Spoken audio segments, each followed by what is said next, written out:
감기가 조금 남아서 목소리가 깨끗이 못해서 죄송합니다. 양해해 주세요. 지금 우리는 욥기서를 계속 묵상하고 있습니다. 제 7장을 보며 묵상하는 가운데 제가 받은 은혜를 여러분과 함께 나누도록 하겠습니다. 욥기서를 읽어 내려가면서 우리가 정신줄을 잘 잡고 가지 않으면 이게 무슨 말인지 헷갈릴 수도 있고, 욥이 그 답답함을 토로하는 가운데 자신을 저주하기도 하고, 또 그 친구들이 위로한답시고 와서 하는 말을 들어보면 이 말이 다 맞는 것 같기도 하고, 욥의 말이 맞는지 친구들의 말이 맞는지 좀 헷갈릴 수가 있습니다. 그래서 이쯤에 앞에서부터 간략히 요약을 하고 넘어가겠습니다. 1장에는 하나님과 사탄의 대화가 있었는데 하나님께서 욥을 자랑하고 싶으셨습니다. 욥을 내세우며 그와 같이 온전하고 정직하여 하나님을 경외하며 악에서 떠난 자는 세상에 없느니라. 그러니까 사탄이 하나님께서 그의 소유물로 울타리를 치시고 그의 손으로 하는 바를 복되게 하시니까 그렇죠. 그의 소유물을 치소서, 이렇게 도전을 합니다. 사탄의 이 논리는 물질로 축복을 주시니까 잘 섬기지요 하는 인과관계, 즉 기복신앙에 근거한 도발을 하는 것입니다. 그랬는데 여전히 욥은 하나님을 경외하고 저주하지 않습니다. 다시 사탄이 또 하나님께 도발을 하지요. 하나님, 욥에게 건강이 있으니까 여전히 온전하고 정직하여 하나님을 경외하는 것이지요. 그에게 건강을 치소서. 그리하면 욥도 별 수 없을 것입니다. 그랬더니 또 하나님께서 사탄에게 생명 외에 건강을 치도록 허락을 하십니다. 그래서 욥의 온 몸에 말로 다 할 수 없는 피부병으로 고생을 하게 되었는데 드디어 3장에서는 욥이 자신을 저주합니다. 출생부터 시작해서 갖가지 항목으로 첫째는 자기 출생에 대해서 탄식을 해요. 내가 왜 태어났나?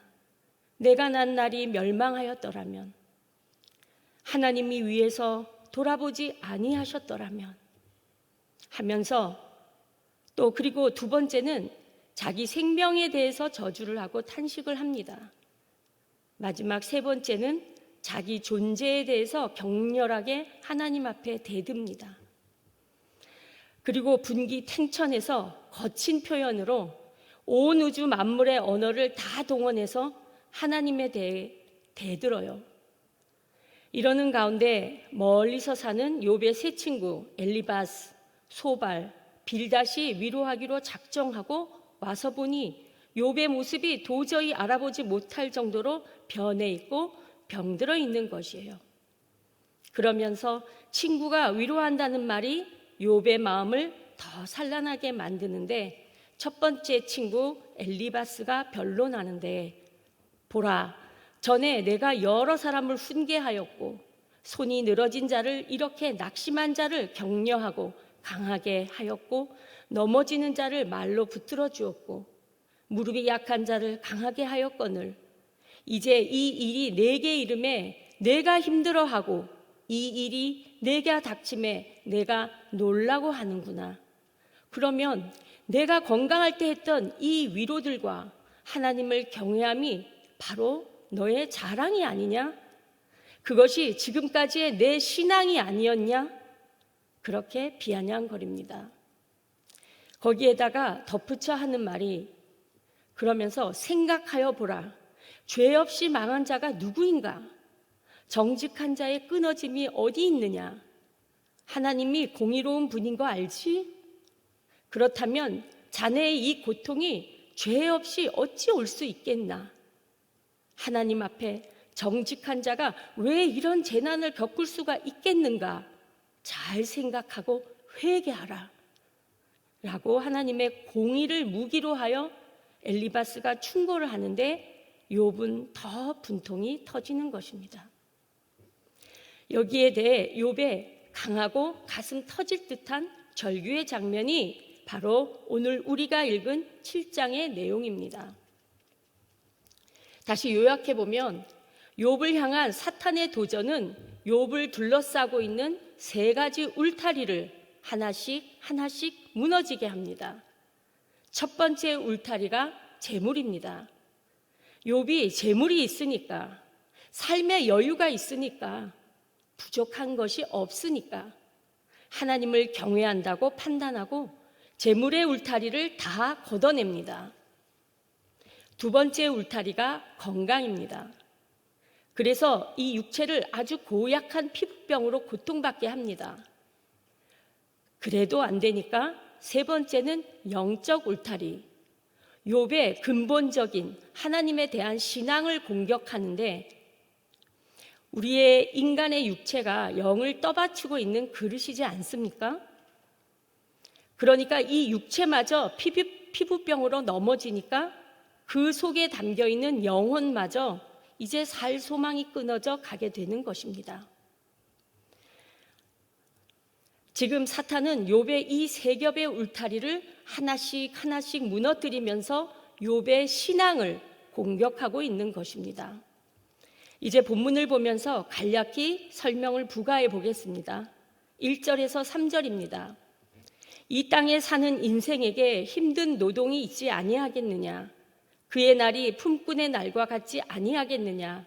종은 저녁 그늘을 몹시 바라고 품꾼은 그의 삭슬 기다리나니 이와 같이 내가 여러 달째 고통을 받으니 고달픈 밤이 내게 작정되었구나.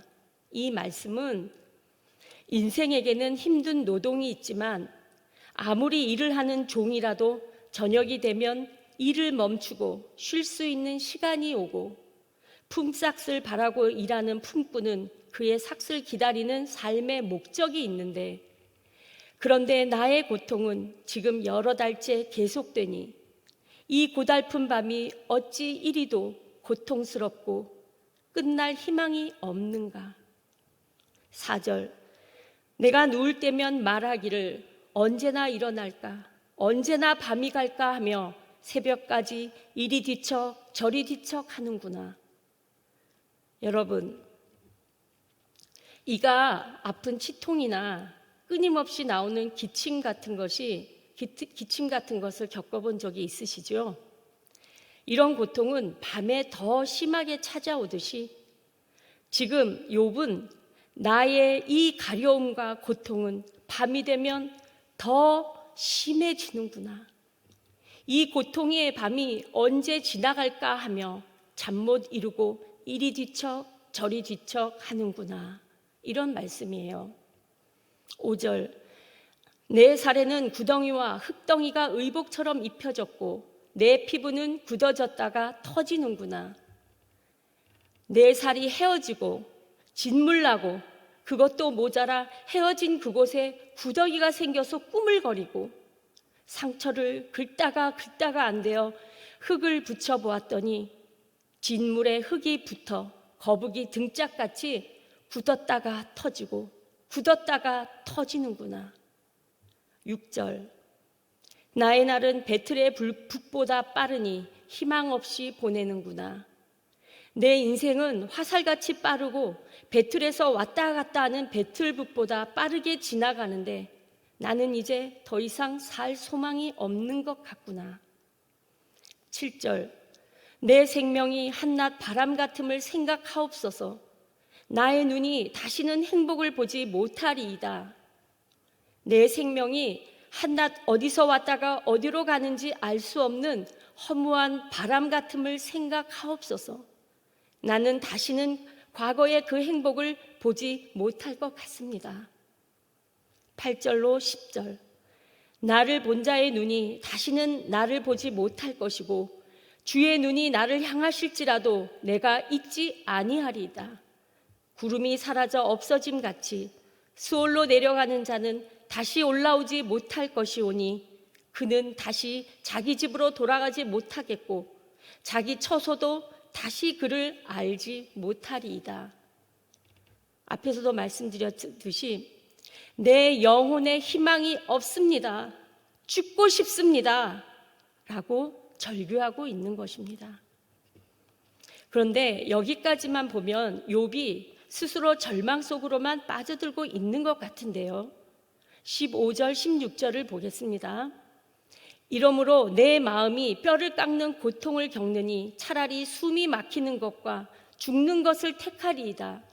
내가 생명을 싫어하고 영원히 살기를 원하지 아니하오니 나를 놓으소서. 내 날은 헛것이니이다. 안타까울 정도로, 뭐라고 사람으로서 위로할 수 없을 정도로 욥은 죽음의 절망으로 빠져들어 삶의 포기와 하나님을 향한 절규하는 모습을 보이고 있지만, 그런데 사실은 여기서 끝이 아닙니다. 욥의 본질적인 그의 마음은 17절부터 나타나고 있습니다. 17절, 사람이 무엇이기에 주께서 그를 크게 만드사 그에게 마음을 두시고 아침마다 권징하시며 순간마다 단련하시나이까.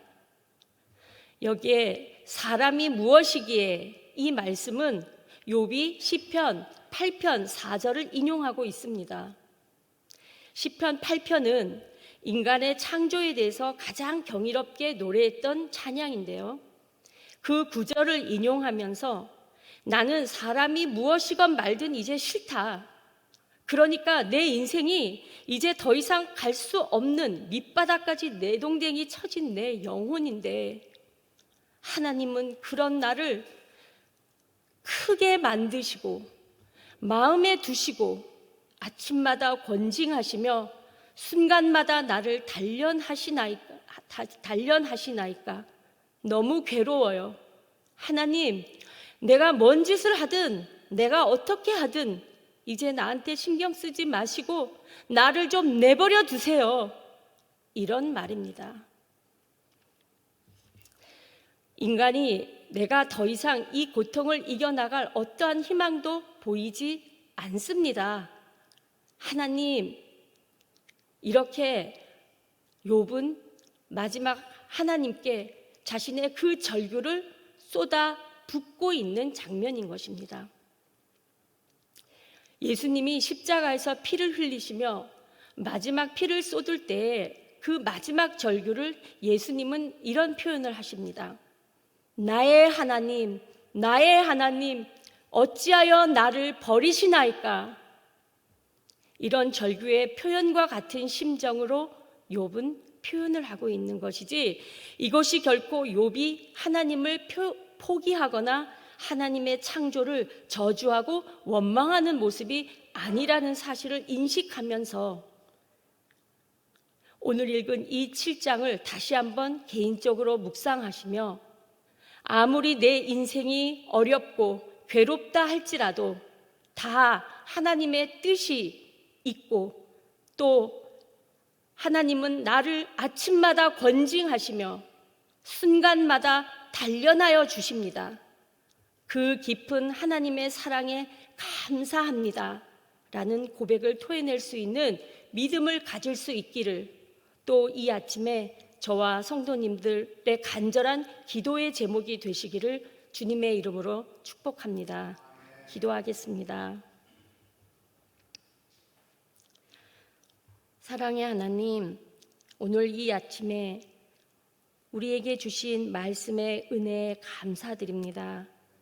우리는 연약하고 참으로 미약한 믿음으로 조금만 힘들고 괴로우면 하나님께서 나를 벌 주시고 징계로 괴롭게 한다고 불평을 하지만, 그 가운데 참으로 깊은 하나님의 사랑이 있으심을 다시 한번 깨닫습니다.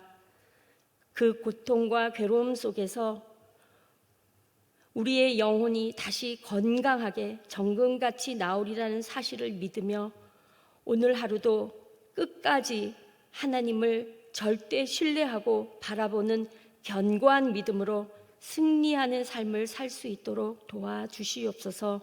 우리 주 예수님의 이름으로 기도합니다. 아멘.